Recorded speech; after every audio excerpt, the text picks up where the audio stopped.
Good evening, viewers. Welcome to another session of Mazungumzo.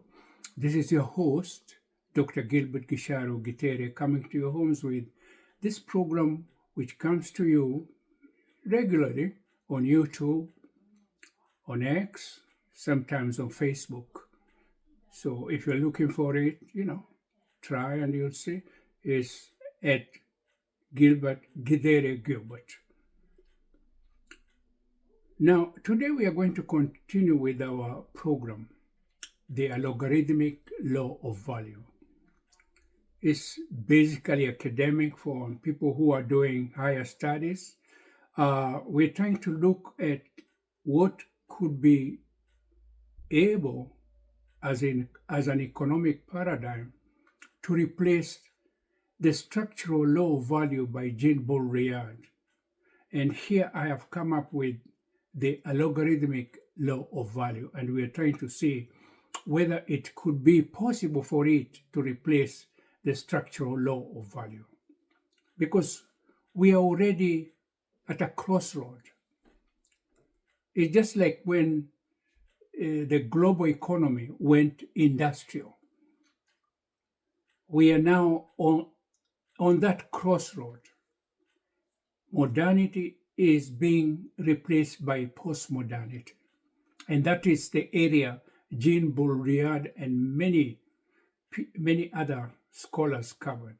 But I think the scholars here who we are borrowing from in this subject is somebody like Jerry Fodor and Turing, the guy who gave us computers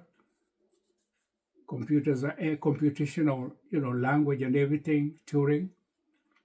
Somebody like Hillary Putnam, Gilbert Smaldon, Yuk Hong. Also, I hope I'm pronouncing his name correctly. Bernard Stiegler. In philosophy, people like Richard Rorty. And even people like Milton Friedman, Adam Smith, Samuelson, many scholars, and slowly I'll give them credit, but we are actually borrowing so much. Molevia Santa, Professor Cornel West, all these things I'm discussing, they have somehow contributed in what I'm saying. These are mine, Professor Ali Mazrui. So all these people, Sheikh Anta Diop, all these people have contributed into the knowledge that I'm using here to kind of talk about this thing. I cannot say they are my original ideas. And many other people, but slowly I'm going to be giving them credit, but you must, behind your mind, if you have written extensively, I am drinking from that source. I might not mention your name, but thank you so much. Now, today, the other part now, I dealt with neoclassical economics. Karl Marx. People, Adam Smith, Maynard Keynes, Bertrand Russell, I talked about them, and what they were saying. Jacques Derrida, Richard Rorty, I mentioned Richard Rorty is my mentor. Now, the word utility, utility, if you read A Theory of Justice by John Rawls, the late guru of Harvard University, you'll know utility is actually what the economy of the West decided about how much an individual can have.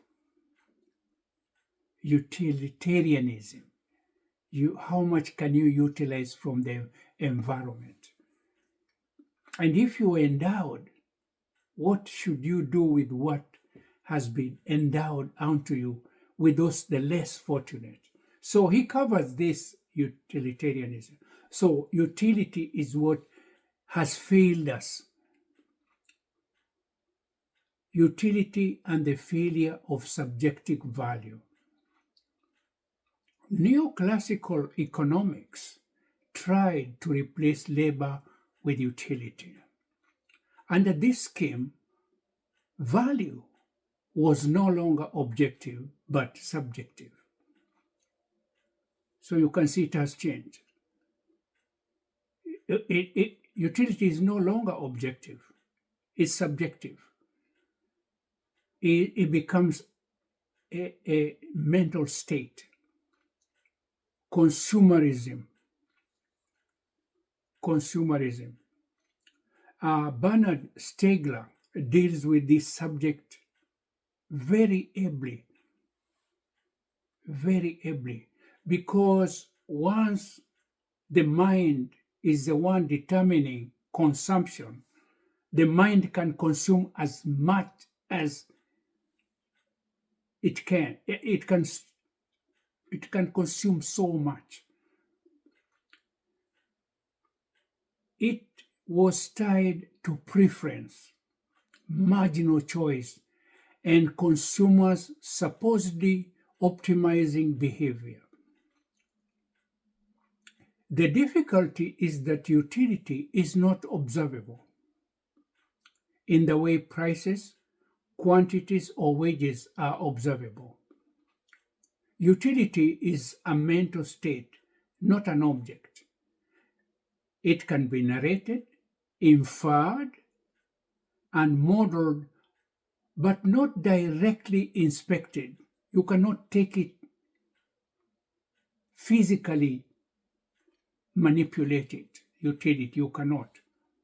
In that sense, valuation becomes retrospective and interpretive. Valuation, because you go to value what you produce. And you can see utility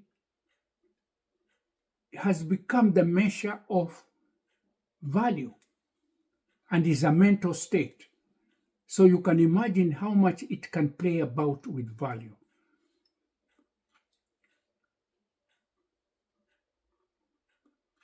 Computational models may simulate choice, but they do not experience desire.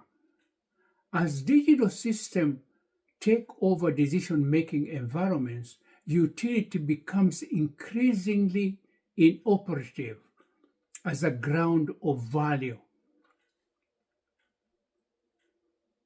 It's not based on reality. Simulation can mimic preference, but it cannot convert simulated preferences into ontological legitimacy.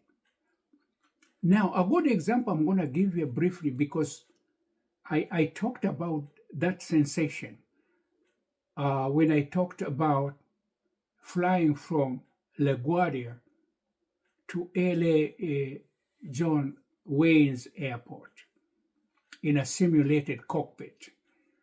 And I gave an example of how difficult it was going to be to do valuation of that trip. Because in the first instance, you are not going to travel anywhere. You are not going to be able to travel anywhere because it's a simulated travel. You are not flying really. It's just a simulated travel. So when you start even to remunerate it or give it value, you can't. Because you have had the sensation of traveling and going somewhere, but in a real sense, you didn't go anywhere. If you come out of the simulated cockpit, you end up just in LaGuardia in New York. You haven't gone anywhere where you will say, okay, I have traveled. So that sentence, ontological legitimacy, is the legitimacy that you can come out at John Wayne Airport. But you didn't. You just had the mental sensation. That is what utility is doing to the present economy. The input of digital 3D production, the output could become a mental satisfaction, but no tangible physical item to show for. That's kind of tricky, but as we go through this program, that is the quagmire we are trying, that's the juggernaut we are trying to undo. Financialization and the detachment of claims. Financialization. That's a mouthful. The ages of futures, hedges, funds, derivatives, and speculative finance have intensified, and as a result, this has caused an instability. The problem we are in is basically a problem that futures, hedge funds, derivatives, and speculative finances are with us. And that was Karl Marx called fictitious surplus. In capitalism, and I'm not going to into that, I'm not going to politicize these things. This is just we're trying to search how can we solve the input in digital economy, what is going to be the output, how to pay for it digitally. I'm not going to politicize that, but that is what Karl Marx in Des Capitals called fictitious value. Claims on future value began to multiply faster than measurable production. Financial markets increasingly detached themselves from operational reality as prices, narratives, and expectation circulated in advance of a completed economic events. Because you see, hedge funds and futures and stocks, you're predicting the future. All your claims are based on what you'll get in the future. This was not merely a moral failure, it was a structural one. The economy learned how to issue value claims without requiring completed production as their grounding condition. You produce bags of coffee, and then they go to the market, they are sold to buyers, and they give the sellers of coffee money to pay for what they have bought. Futures and hedge funds and stocks and speculative finances, no. Claim is based on claim. There is no grounding condition. And that started to become a problem slowly. It started to become a problem because things have got to be backed by tangible production. Otherwise, you have a problem in the economy. The persistence of categories without their conditions. That's a mouthful, but it is just telling us that's what futures are. The persistence of categories without their conditions. Fully a legitimate production is the one you plant coffee, you harvest it, you roast it, you blend it, everything, then you sell it to the consumer to satisfy a demand. Here, hedge funds have gone against that rule. That's what we are discussing before we come to how to solve the logarithmic law of value is going to replace the structural law of value. We're going to get into that. Labor, utility, and exchange continue to appear in public discourse because institutions still paid wages, markets, and set prices, and goods still circulated. The two economics were trying to live together.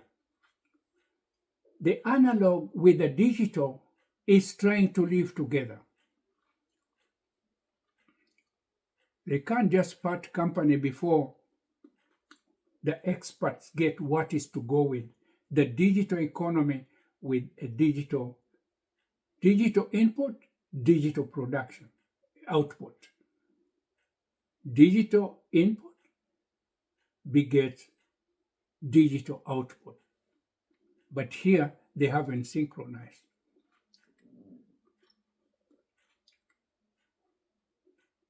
Yet the condition that once yet the condition that once made those categories foundational had weakened. And here, Jean Bourriade, that I mentioned earlier in the other program, the guy who wrote the book Simulacra, I think 1983 or 1970, I remain to be corrected, but it's Jean Bourriade. Jean Bourriade's diagnosis of simulation captured part of this mutation. In a hyper-real economy, science, codes, and symbolic circulation take precedence over original production. The economy does not stop functioning, but it no longer functions for the reasons classical and neoclassical theory presumed. Categories persist after the conditions that once grounded them have decayed. The old economy still is with us. The duality is still there. Modernity and postmodernity are working together, but there's completely a contradiction. That is what we are discussing here. And slowly, the emergence of value without classical grounds. So you can see value exists, but not valuing how it should value. That's a mouthful. Claim, justifying claim. Money, justifying money. No merchandise. The emergence of value without classical grounds.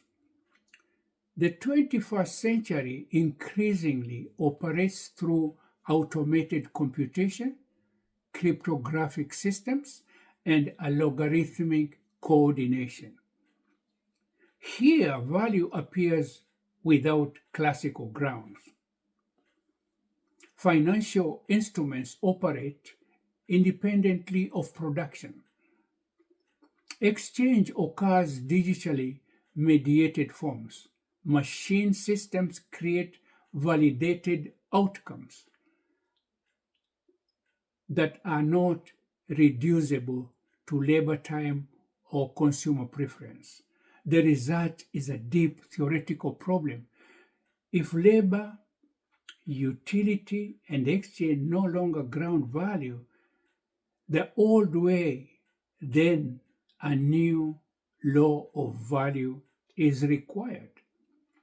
So you can see we have arrived. That's where my subject comes in, because I try to now give the system a law. Because the old law of Jean Bourriade, the structural law of value, doesn't seem to work properly. It doesn't seem to work properly. So we are looking for a new paradigm shift. The proposed answer is the algorithmic law of value. The transition towards it passes through the structural law of value, which correctly recognizes the collapse of production as the sole source of value, but fails to reground value once production loses its privilege. A logarithmic law of value begins from different claim. It goes like this: value has mutated into a structural and then a logarithmic entity. But structure alone is insufficient. Production becomes obsolete as foundation, and value must now be grounded in verified occurrence rather than in labor, utility, or symbolic circulation alone. That is a mouthful, but slowly and slowly we are trying to see what is going to serve the digital inputs, what is going to give their productions, what is going to be their base as value. On this other end, you have input digital merchandise, 3D production. When it comes at this end, it comes out, what is the equivalent money that is gonna give it value? That's what we are trying to find out. And slowly we might see what to do. From structure to occurrence, now we are trying to get a formula. The formula seems to be simple. It seems to be saying we can have the structural law of value, code, signs, and symbols. It's kind of a simulation, eventfulness. There is an event. And if you remember the cockpit simulation,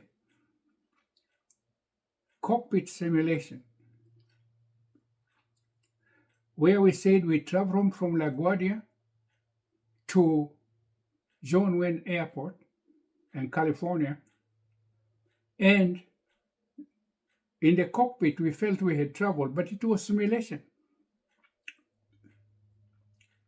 There was a promise, there was a projection, replayable, narrative claim, no binding trace. They never arrived at John Wayne Airport in California.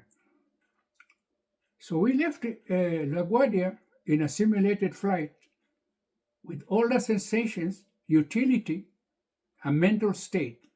We felt we were traveling, but we never arrived. When we come out of the cockpit, we are still in LaGuardia. So we got to have a verification of proof of occurrence is the answer in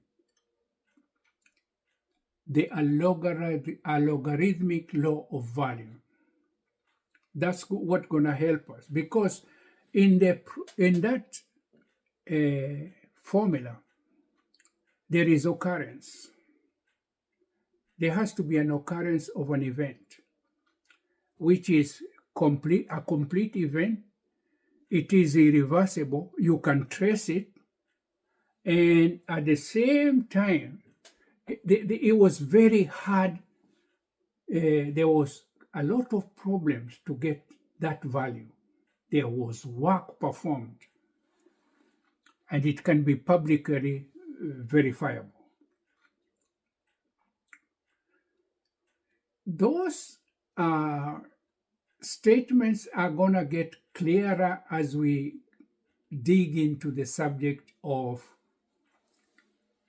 a logarithmic law of value, from production to structure.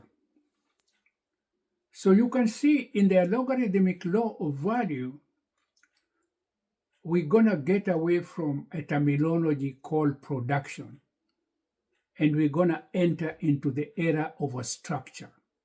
Because you can see, even Jean Baudrillard, he moved from neoclassical economics, and when he moved from neoclassical economics to the structural law of value, production was dropped.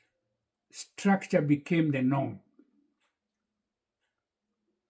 And structure becomes the norm and production is dropped.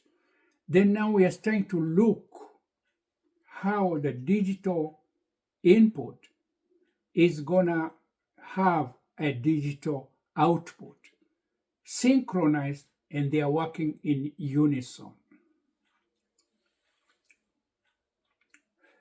From industrial capitalism, engraved value in production. Goods were made, labor was expended, and value entered the system through exchange, supply, and demand. Also, as automation advanced and production became globally distributed and increasingly digital, production itself lost its explanatory centrality. In its place rose consumption, branding, media, and symbolic differentiation. The economy shifted from factories towards images, signs, and codes. This transformation required a new definition of value. So you can see this is where the structural law of value comes in.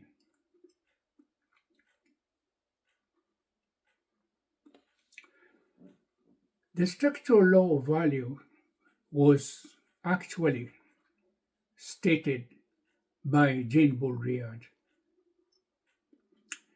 Baudrillard's structural law of value argues that modern economies no longer obey labor value or use value, but operate through differentiational position within a code.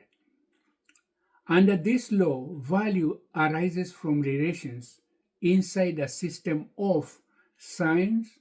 Circulation becomes decisive, consumption becomes semiotic, and production becomes a variable of signification rather than a grounding source. What matters is no longer what is made or used, but what is distinguished and circulated. Something to become valuable has to be able to be digitized and put onto a web page to be sold on the internet. That's a crude way of explaining it. Merchandise has got to be able to be digitized. So even the philosophy of value is starting to become completely,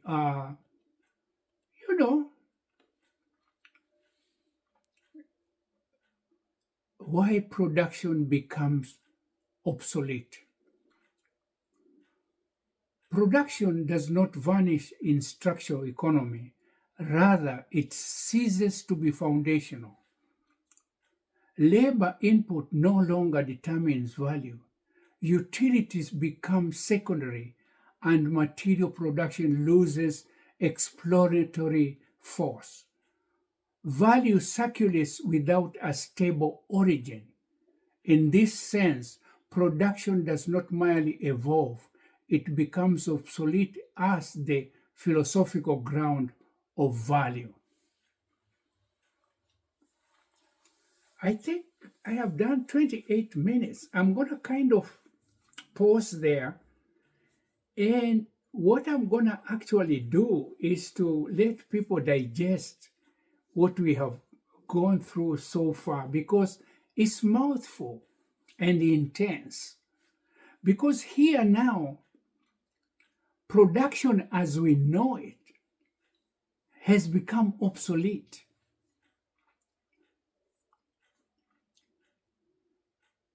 Production does not vanish in structural economy, rather, it ceases to be foundational. Labor input no longer determines value. Utilities become secondary, and material production loses explanatory force. Value circulates without a stable origin. In this sense, production does not merely evolve, it becomes obsolete as the philosophical ground of value. That's what you got to digest. And until now, we come to part 3. I will stop here. This is your host, Dr. Gilbert Githere saying bye until next time.